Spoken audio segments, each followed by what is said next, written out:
Ortimda turgan uyga qarang, balki bu yerda o'nlab yillar davomida odamlar yashagan, lekin vaqt o'tishi bilan har qanday bino eskiradi.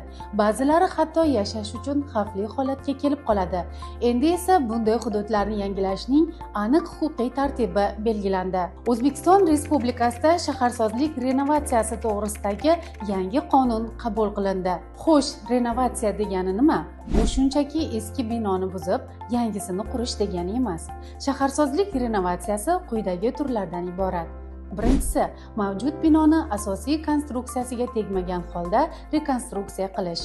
Ikkinchisi, eskirgan va foydalanishga yaroqsiz obyekt buzilib, uning o'rnida yangi bino qurilishi.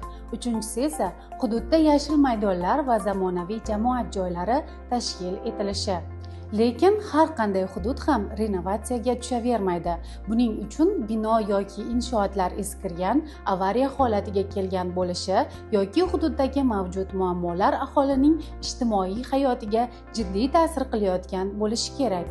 Yana bir muhim jihat, qonunchilikka ko'ra renovatsiya tashabbusi faqat davlatdan chiqmaydi. Uni mulkdorlarning o'zi yoki boshqa tashabbuskorlar ham taklif qilishi mumkin.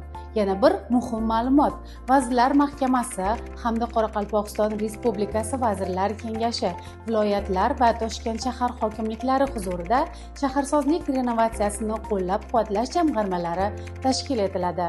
Aslida renovatsiyaning maqsadi bitta: eskirgan hududlarni zamon talablari darajasiga olib chiqish, odamlar uchun xavfsizroq va qulayroq yashash muhitini yaratish. Yangi qonun aynan shu jarayonlarni aniq tartibga solib beradi.